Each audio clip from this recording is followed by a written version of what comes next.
Okay, so it's time once again to have a look inside my Vanguard portfolio. Remember, I've got two accounts here. I have both my pension and I have an ISA here as well. And for reference, remember last month we were looking at a pretty horrible stock market, and the values we were looking at, just as a quick recap, the total value of the SIPP was £40,976, and then the ISA value was sat at £11,129 and 16p. Now, fingers crossed when we get into the account, we're going to be seeing some pretty good green numbers because, as you know, we've seen a pretty crazy rally in the month of July. In fact, July has been one of the best months in the stock market for a good couple of years now, which was pretty nice considering that 2022 is seeing one of the worst starts ever in a stock market history. If you just check this out at the moment, you can see the S&P 500 has gone up 8% and it's continued onwards. Fingers crossed it still stays the same way once I upload this video. And the technology heavy Nasdaq has already made up almost twice as much as that, is around 16% up, and both so far have continued to rally. Many people at the moment are asking if this is just a bear market rally or if it's some kind of trap. Well, let's save that until the end in the Q&A section. For now, let's get everything up on screen. Okay, up on screen now, I'll put my stocks and shares ISA. Remember, this is your kind of tax-free account that you can use to invest in stocks and shares in the UK, where you can contribute up to £20,000 per tax year, which is pretty nice. As a reminder of those who are quite new to my portfolio and my updates, I've actually contributed 2 times to this ISA, and it was actually originally in my Hargreaves Lansdowne account. So you can see that I've contributed 2 times. We've got a £10,000 lump sum and then also another £900 or £1,000, not 100% sure on that contribution. Now you'll see in the portfolio, I like to keep things super simple and really low fees as well. So as you can see, my current portfolio is based on 2 different ETFs. We have the VUSA, which is your S&P 500 index fund, and also VFEM, which is your emerging markets index fund. My split that I roughly want to keep is around 85% in the US markets and 15% in emerging markets. Now, as you can see at the moment, because of the current outperformance of the US, because they've been doing really well, you'll see that there's slight more weighting toward the US. However, of course, over certain periods of time, you may see that change unless you put new money into the account. So I will have to kind of balance those the next time I put money into this account to try and keep those weightings as close as possible. Again, I'm not going to obsess over them, but that's kind of roughly the split I'm going for. Now, although it's really nice to see green in the account, as always with investing, anything could happen in the short term. And although we're doing updates month to month, really anything could happen. It could be going up, it could be going down. And while it's great mentally to see things going up, as a really long-term investor, I don't necessarily care about the movements up and down. And I suppose the longer that you've been investing, I think you kind of get less worried about these day-to-day movements and month-to-month movements, and really it's all about what happens in the long term. Let's have a quick look now. If we jump into the performance tab, that will give you a kind of fluctuations. It will show you everything that the actual portfolio has done. As you can see with mine at the moment, emerging markets are actually losing me a very small amount of money, and the US has been storming ahead as per usual.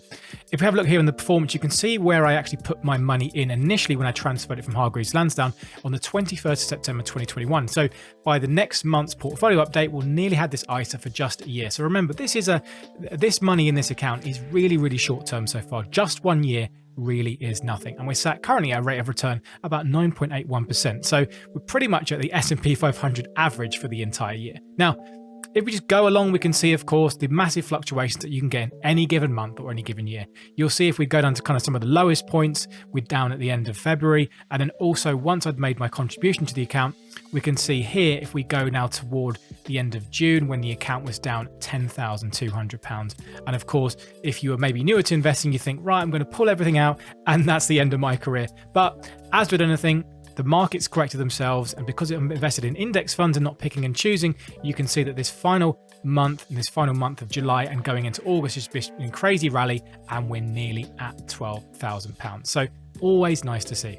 Okay, so that's the ISA then. Any questions though, do let me know. And let me just jump over now to my self-invested personal pension. Now again, for all of the new viewers, a self-invested personal pension is just where you can collect and actually invest your own pension money. So from all of my old sales jobs that I had in the IT world, I've kind of pulled them all together into one place so I can manage them, rather than having, a Scottish Widows account, a legal and general account, etc., and not much flexibility. I've pulled all that money into one place. Now that also used to be on my Hargreaves Lansdowne platform. And I did also migrate that over to Vanguard. Really, the number one reason being fees, and then also because I wanted to actually invest it myself. Again, keeping things really nice and simple. So as you can see, the current value is sat at is 44,139, which is actually really nice to see some green here as well, especially because it hasn't been in the account for a very long amount of time. Again, the setup is very similar. There's a bit more weighting toward VUSA in this one, but also we have the emerging markets fund, and this one, just as a bit of a change, isn't isn't the ETF, it's actually a mutual fund. And you might ask, okay, why a mutual fund and not an ETF? Well, funnily enough, I actually had the mutual fund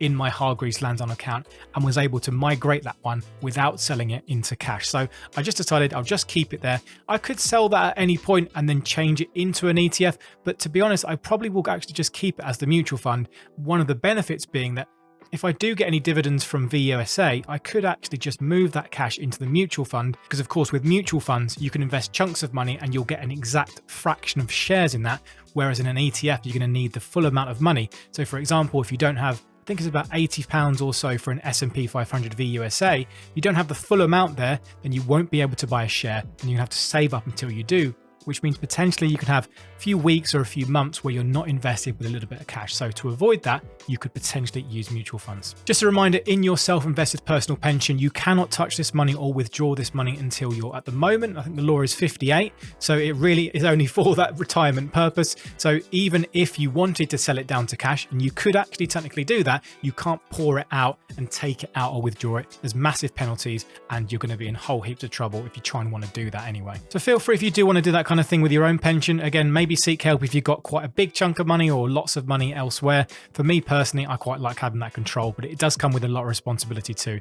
A lot of money to decide where you want to invest, especially if it's for your retirement. Let me just very briefly touch on fees, because it's probably one of the biggest reasons I actually moved my Hargreaves Lansdown account of my SIPP over to Vanguard. Now, a couple of charges here to pay attention to. So your Vanguard account fee is 0.15%. And then on top of that, then you need to have the fees for your ETFs or mutual funds. Now, remember that your fees for your mutual funds and ETFs won't come out from your account itself. They're baked into the funds.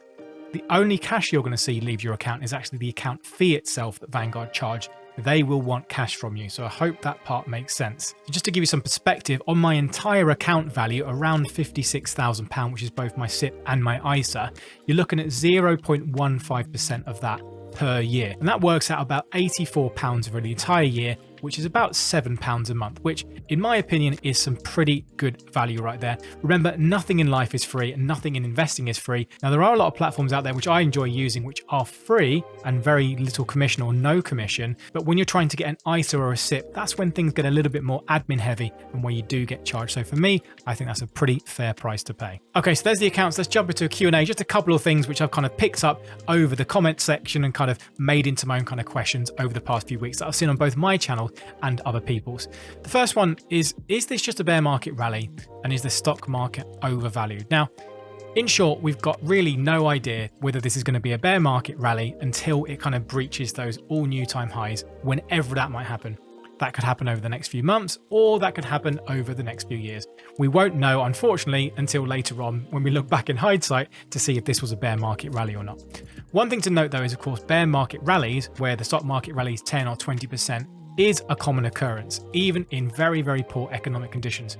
And it feels weird because everything in the economy might be shutting down or people losing jobs, yet you can see the stock market sometimes rally 5, 10, 15% or even 20% over a period of weeks and months. And that kind of messes with our investors' head. And then just when we think we're out of the woodwork, we put all our money in and it crashes again. So really the answer is anything could happen, nobody knows. However, knowing that these things do happen, it's just part of the plan and just part of what we have to deal with as investors, of the stock market values going up and down in any given period of time, especially in the short term, going up and down. We need to be aware of that. Personally though, I wouldn't base any of my investing decisions on macroeconomics or what I think the market is going to do. Stick with your own plan, remove your emotions, invest very consistently every single month, every single week, or however you want to, and in broad-based low-cost index funds or businesses which you deem to be acceptable for your scenario. And ultimately, over that long period, this little blip, whether it's an up or down, will probably hardly even matter. And second question, just the last one, and actually goes back to a point I made earlier, is what can you do with spare cash in your account that's not enough to buy an ETF? And I did already answer this one for you guys. If you do have some spare cash in your Vanguard account because you're buying ETFs, then like a few viewers I know who are doing this, then you could potentially invest in one of the mutual funds. Now, of course, bear in mind there are a couple of differences, and I do have videos based on what ETFs are versus mutual funds, but often they will follow the same indexes and have some similar features and characteristics. At the end of the day, you may want to use your spare cash in a mutual fund if you don't have enough money to buy a full share of an ETF. So that's just an idea for you, something that I'm going to make sure I pay attention to moving forward, especially in my investment account. As you get paid dividends from a lot of these ETFs, you may want to get that money into the market working for you quicker. There might be some slightly higher fees behind some of the mutual funds, but I think in the long run, I'd rather have money invested in the market than sat on the sidelines. Now, that's just my opinion, and your circumstances might differ. So again, look after yourself out there and make sure you do plenty of your own research, but that's just an idea for you. Anyway, with that said, don't forget I do share all of my portfolios publicly, and I try and publish a video every single month updating you on where we are. Don't forget we've got this one, we've got Hargreaves Lansdown, we've got Free Trade, we've got Lightyear, and eventually I'll probably get around to doing Trading 212 as well, as I've just got myself an account set up on that platform. Hopefully we'll be able to get you guys there as well. Going to be some interesting times coming up over the next few months as we enter that new financial tax year as well next year, so fingers crossed for that. But I'll keep them all public. Make sure you follow my portfolio update playlist for all of those. And anyway, drop me a like on the way out, subscribe for more, and as always, happy investing.